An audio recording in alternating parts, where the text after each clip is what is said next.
दोस्तों, share market घोटालों पर बनी वेब सीरीज स्कैम 1992 आजकल काफी चर्चे में है। इस वेब सीरीज में 90 के दशक के सबसे बड़े घोटालेबाज हर्षद मेहता की जिंदगी की असली कहानी दिखाई गई है।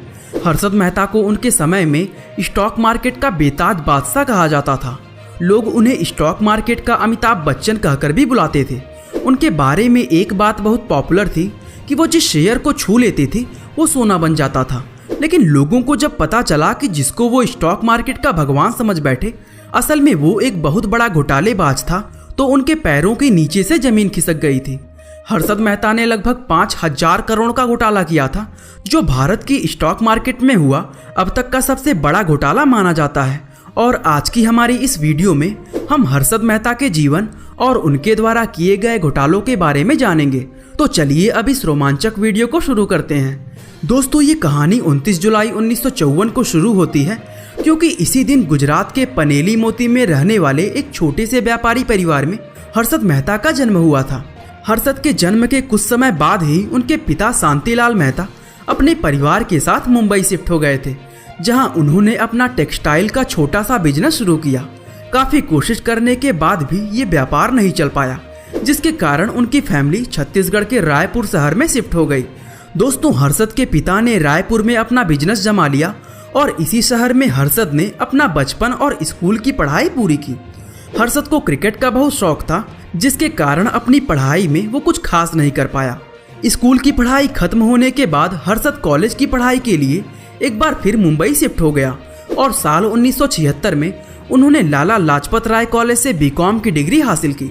कॉलेज की पढ़ाई के साथ साथ ही हर्षद ने छोटी मोटी नौकरियां करना भी शुरू कर दिया था, जिसमें सीमेंट और हौजरी बेचने के साथ ही हीरे चुनने का काम भी शामिल था और 8 साल तक वह इसी प्रकार की नौकरियां करता रहा।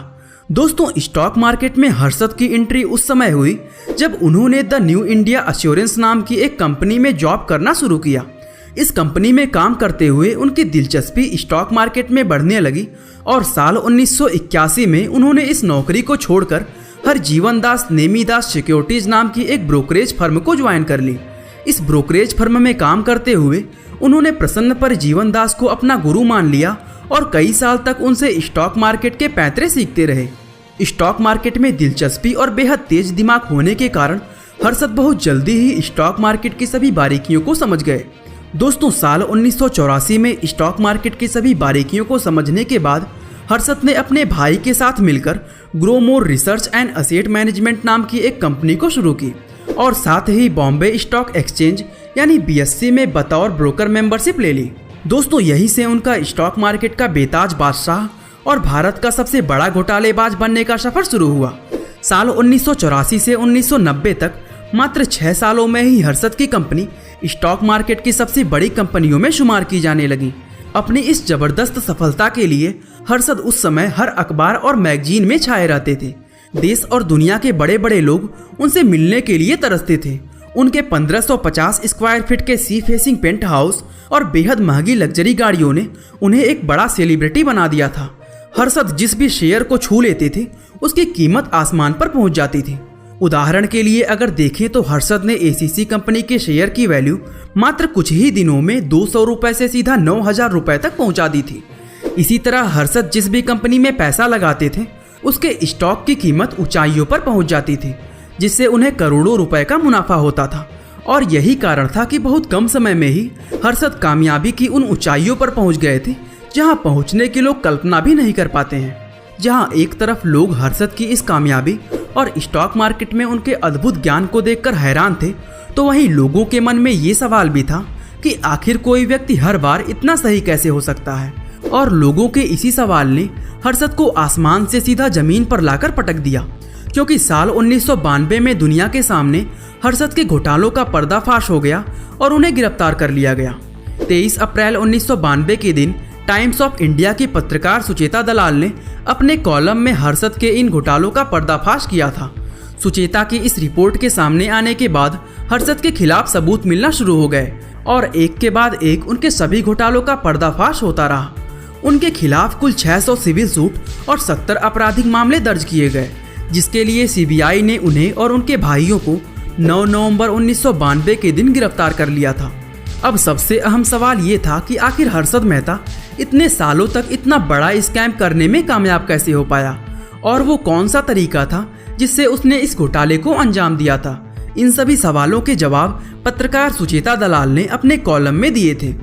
सुचेता ने बताया था कि हर्षद बैंक के नियमों में कमियां ढूंढकर उनका इस्तेमाल गलत रूप से खुद को फायदा पहुंचाने के लिए किया करता था। साफ शब्दों में अगर कहें तो हर्षद ने इस स्कैम को अंजाम देने के लिए RF यानी रेडी फॉरवर्ड डील का इस्तेमाल किया करता था। तो चलिए सबसे पहले आपको बताते हैं कि ये रेडी फॉरवर्ड डील होती क्या है। दोस्तों, हमारे देश की सरकार अपने कुछ प्रोजेक्ट्स और योजनाओं के खर्चे को कवर करने के लिए सिक्योरिटीज जारी करती है, जिन्हें गवर्नमेंट सिक्योरिटीज कहा जाता है। ये गवर्नमेंट सिक्योरिटीज कई प्रकार की होती हैं, जिसमें ट्रेजरी बिल्स, कैश मैनेजमेंट और गवर्नमेंट बॉन्ड शामिल होते हैं। इन सिक्योरिटीज के बदले में सरकार बैंक और इन्वेस्टर्स से एक तय समय के लिए पैसा लेती है और इन पैसों के बदले में सरकार सभी इन्वेस्टर्स को ब्याज देती है। उस समय सभी बैंकों और इन्वेस्टर्स को सरकार की इन सिक्योरिटीज में एक तय किया हुआ अमाउंट इन्वेस्ट करना अनिवार्य होता था। अब ऐसे में अगर किसी बैंक को पैसों की जरूरत पड़ती थी तो वह अपनी गवर्नमेंट सिक्योरिटीज किसी दूसरे बैंक में गिरवी रखकर कुछ समय के लिए एक लोन ले लेते थे और फिर कुछ दिनों बाद ब्याज सहित पूरा पैसा लौटाकर अपनी सिक्योरिटीज वापस ले लेते थे। इस तरह ये सिक्योरिटीज बैंकों के बीच एक दूसरे से लोन लेने का साधन मानी जाती थी और इसी को रेडी फॉरवर्ड डील कहा जाता था। इस डील में दोनों बैंकों के बीच कुछ लोग दलाली का काम किया करते थे। इन दलालों का काम सिक्योरिटीज बेचने वाले बैंकों के लिए खरीदार और सिक्योरिटीज खरीदने वाले बैंकों के लिए सेलर ढूंढना हुआ करता था। इस काम के बदले में दलालों को बैंकों से अच्छा खासा कमीशन मिल जाता था। हर्षद मेहता भी बैंकों के बीच दलाली का ये काम किया करते थे, लेकिन उन्होंने इस बैंकिंग सिस्टम के अंदर कुछ खामियां ढूंढ ली थी, जिसका फायदा उठाकर वह गलत तरीके से पैसे कमाने लगे थे। दोस्तों, हर्षद जब किसी बैंक की सिक्योरिटीज के बदले किसी दूसरे बैंक से लोन का पैसा लेते थे तो वह उस पैसे को बैंक को देने की बजाय स्टॉक मार्केट में लगा देते थे, जिसके कारण उस कंपनी के स्टॉक का मूल्य बहुत तेजी से बढ़ने लगता था। जब वो बैंक हर्षद से अपनी सिक्योरिटीज का पैसा मांगता था तो वह किसी नए बैंक से पैसा लेकर उस पहले वाले बैंक को पैसा दे देते थे और इसी तरह उनके पास हर समय करोड़ों रुपए घूमते रहते थे, जिसका इस्तेमाल वह स्टॉक मार्केट में हेर फेर करने में किया करते थे। दोस्तों, वो सिर्फ यहीं पर नहीं रुके, बल्कि जब उन्हें स्टॉक मार्केट में और ज़्यादा पैसा लगाने की ज़रूरत पड़ी तो उन्होंने अपने इस घोटाले को और भी एक कदम आगे बढ़ा दिया। उस समय बैंक सिक्योरिटीज के बदले एक दूसरे से लोन लेने और देने के लिए एक खास रसीद का इस्तेमाल किया करते थे। हर्षद ने बैंक की उस खास रसीद की नकली कॉपी बनवाकर लोन लेना शुरू कर दिया था। इसका मतलब यह था कि वह किसी भी बैंक से किसी भी दूसरे बैंक के नाम में करोड़ों रुपए का लोन ले सकता था और उस बैंक को इस बात की जरा भी खबर नहीं होती थी। जब लोन देने वाला बैंक हर्षद से अपना पैसा मांगता तो वो अपने शेयर मार्केट से हुए मुनाफे से उस बैंक का पैसा लौटा देता था और अपनी नकली बैंक रसीद वापस ले लेता था। दोस्तों, हर्षद का ये घोटाला कई साल तक ऐसे ही चलता रहा, लेकिन जब देश में मंदी का दौर आया तो स्टॉक मार्केट का प्राइस बहुत तेजी से नीचे गिरने लगा, जिसमें हर्षद को करोड़ों रुपए का नुकसान हुआ। इसी नुकसान के कारण वह बैंक से लिए लोन के पैसे भी वापस नहीं लौटा पाए और उसी समय सुचेता दलाल ने उनके इस घोटाले से पर्दा हटा दिया। इस घोटाले का पूरी तरह सामने आने के बाद पता चला कि ये लगभग 5,000 करोड़ का घोटाला था, जो उस समय के हिसाब से बहुत बड़ी रकम थी। और इस स्कैम के सामने आने के बाद स्टॉक मार्केट बुरी तरह क्रैश हो गई थी, जिसमें कई लोगों का करोड़ों रुपए नुकसान हो गया था। बताया जाता है कि बहुत से लोगों ने इस नुकसान के कारण सुसाइड भी किया था, जिसमें विजय बैंक के चेयरमैन भी शामिल थे।